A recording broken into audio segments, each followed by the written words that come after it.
Hello friends, कैसे हैं आप सभी। उम्मीद है आप लोग बढ़िया होंगे और आपकी तैयारी अच्छे से चल रही होगी। तो चलिए आज की क्लास को शुरू करते हैं और देखते हैं पहला क्वेश्चन क्या कह रहा है। देखिए, पहला क्वेश्चन कह रहा है दीप्ति ने 175 रुपये में कप का एक सेट खरीदा था, लेकिन पुराने स्टॉक को खत्म करने के लिए उसने इसे 161 रुपये में बेच दिया। तो उसे कितने प्रतिशत की हानि हुई है, ये आपको ज्ञात करके बताना है। देखिए, खरीदा कितने में था, यानी कि उसका कॉस्ट प्राइस कितना पड़ा है उसे 175 रुपये, ठीक है। लेकिन पुराने स्टॉक को खत्म करने के चक्कर में उसने इसे कितने में बेच दिया, यानी कि सेलिंग प्राइस कितना हो गया इस समय इसका 161 रुपये। कितने का डिफरेंस है, यानी कि कितने के कम में बेचा है, यानी कि कितने लॉस में बेचा है। तो यहाँ से घटा लेंगे तो कितना आ जाएगा 4 1, यानी कि उसने 14 रुपये कम में बेचा है। और आपको पता है कि जो प्रॉफिट या लॉस काउंट किया जाता है वो हम सीपी पर काउंट करते हैं। सीपी कितना है 175 रुपये और हानि कितने की कमी हुई है 14 की। इसको परसेंट बदलने के लिए 100 का गुणा कर दीजिए। यहाँ से देखिए, पहले 25 से इसको निपटाते हैं, या तो इसको 5 से पहले काट लीजिए। 25 से अगर आप नहीं कर पा रहे हैं तो 20 और यहाँ से 5 यहाँ 15 और 25, ठीक है। यहाँ से फिर एक बार 5 से काट लीजिए तो 7 बार में कटेगा और यहाँ पे 4, फिर 7 से काटेंगे तो 2, यानी कि यहाँ से जो आपका आंसर आ गया वो कितना आ गया 8%। यानी उसे कितने का लॉस हुआ, कितने की हानि हुई है 8% की। नेक्स्ट क्वेश्चन देखते हैं। नेक्स्ट क्वेश्चन कह रहा है वीर अपनी मासिक आय का 15% घर के किराए पर खर्च करता है और शेष का 60% घरेलू खर्चों पर खर्च करता है। वह 2210 रुपये बचाता है मासिक रूप में। तो उसकी मासिक आय यानी कि महीने की आय कितनी है वो आपको ज्ञात करके बताना है। देखिए, पहले जो परसेंट वैल्यू दिया है उसको आप ध्यान से देखिए। कहने का मतलब है कि उसकी कुछ मासिक आय रही होगी, ठीक है। उस मासिक आय में से उसने क्या किया है 15% घर के खर्चे पर खर्च किया और 15% की जो फ्रैक्शन वैल्यू आती है वो आती है 3/20, ठीक है। इतना खर्च करने के बाद जितनी बच रही है, ठीक है, उसके बाद जितनी बच जा रही है कुछ बचेगी यहाँ पर। जितना बचा हुआ है उसका जो 60% क्या कर रहा है वो घरेलू खर्चों पर खर्च कर रहा है। यानी कि 60% की वैल्यू कितनी होती है फ्रैक्शन वैल्यू, यहाँ से अगर 60% का निकालेंगे तो 60/100 करेंगे, 0 कट जाएगा और यहाँ से आएगा आपका 3/5,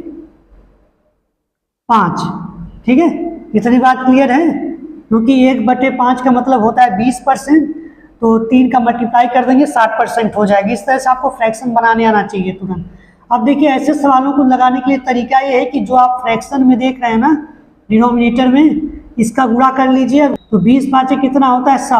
आप मान लीजिए उसकी जो मासिक आय है कितनी है 100 रुपये है। 100 में से अगर वो 3/20 यहाँ खर्च कर देता है तो बच कितना जाएगा, तो यहाँ से कितना बच जाएगा, यहाँ से गुणा करेंगे 3/20 का तो 15 रुपये, ठीक है। यानी कि 15 रुपये उसने कहाँ खर्च कर दिया है, यहाँ पर खर्च कर दिया है। तो बच कितना जाएगा यहाँ से, तो यहाँ से बच जाएगा आपका 85 रुपये, ठीक है। अब इस 85 रुपये का उसने क्या किया है, इसका 3/5 घरेलू खर्च पर खर्च कर दिया है।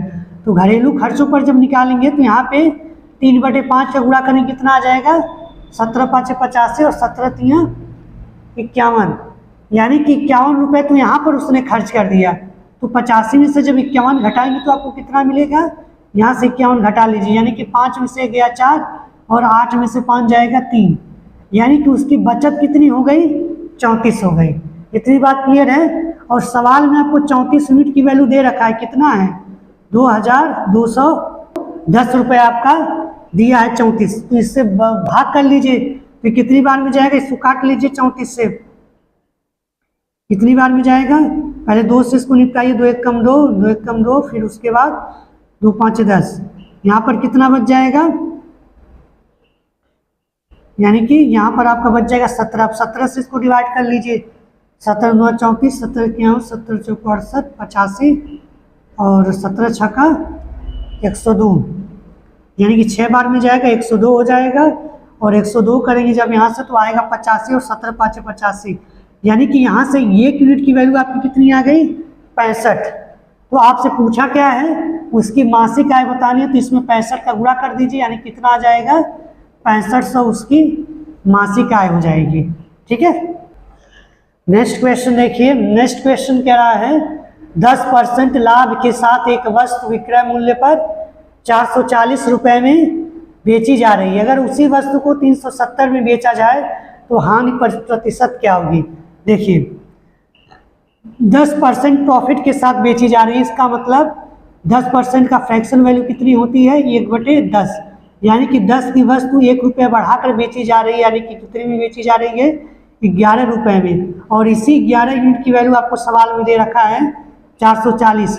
1 यूनिट की वैल्यू कितनी आ जाएगी, 11 से इसको डिवाइड करेंगे तो 1 यूनिट की वैल्यू कितनी निकल के आ जाएगी, 40। और वस्तु कितने में थी, 10 रुपये में, तो पूरा सीपी कितना निकल के आ जाएगा, 400। ठीक है, यानी कि कॉस्ट प्राइस कितनी आ जाएगी, 400। अब बोल रहा है इसी 400 को अगर हम 370 रुपये में बेच दें, ठीक है, तो कितना हानि प्रतिशत होगा। ठीक है, देखिए सीपी आपका 400 दिया है, 400 से कितने में कम में बेचा जा रहा है ये, तो 400 में से घटा लीजिए, यानी कि जब आप 370 घटाएंगे तो आपका कितना आ जाएगा, 30, यानी कि 30 रुपये कम में बेची जा रही है। मतलब क्या हो रहा है, नुकसान तो हो ही रहा है। तो 30 ऊपर लिखिए और इसको परसेंट में बदलने के लिए क्या करेंगे, 100 से गुणा कर दीजिए, 4 से इसमें भाग करेंगे तो 4 7 28 आ जाएगा 2, और दशमलव लगाने के बाद 4 5 20, यानी कि उसको 7.5% का क्या हो जाएगा, हानि हो जाएगी। नेक्स्ट क्वेश्चन देखिए। नेक्स्ट क्वेश्चन कह रहा है कि एक 150 मीटर लंबी रेलगाड़ी 54 किलोमीटर प्रति सेकंड की गति से यात्रा करते हुए एक प्लेटफॉर्म को 42 सेकंड में पार कर जाती है। तो आपको प्लेटफॉर्म की लंबाई बतानी है। देखिए जब भी ट्रेन क्या होती है, प्लेटफॉर्म या किसी सुरंग को पार करती है तो उसको पार करते समय वो रेलगाड़ी की लंबाई और उस प्लेटफॉर्म की लंबाई दोनों को कवर करती है। तो ऐसे में टोटल डिस्टेंस जो काउंट होगा वो रेलगाड़ी की भी लंबाई उसमें आ जाएगी और प्लेटफॉर्म की भी आ जाएगी। लेकिन यहाँ पे बात आपको ध्यान देना है कि उसकी स्पीड कितने में दे रखी है, किलोमीटर पर सेकंड में दे रखा है। तो पहले आप उसको ट्रेन की स्पीड जो है, ट्रेन की जो स्पीड है उसको आप क्या करिए, बदल लीजिए। किस में बदलेंगे, मीटर पर सेकंड में। तो जब किलोमीटर से मीटर पर सेकंड में जाते हैं तो आपको किस में जाना, बड़े में जाना, तो आप किसका गुणा करेंगे, 5/18 का। आपको क्या करना है, छोटे यूनिट में जाना है आपको ना, क्योंकि किलोमीटर से अगर मीटर पर सेकंड में जाना है तो 5/18 का गुणा करेंगे, गुणा कर लेंगे तो 18 3 54 और 3 5 15, यानी कि यहाँ से उसकी स्पीड कितनी आ गई, मीटर पर सेकंड में। अब देखिए टोटल डिस्टेंस मान लीजिए प्लेटफॉर्म जो आपका है, प्लेटफॉर्म आपका दिया हुआ है x मीटर का, तो टोटल डिस्टेंस कितना कवर करेगा वो, पहले तो ट्रेन अपने बराबर डिस्टेंस कवर करेगी और x डिस्टेंस भी कवर करेगी।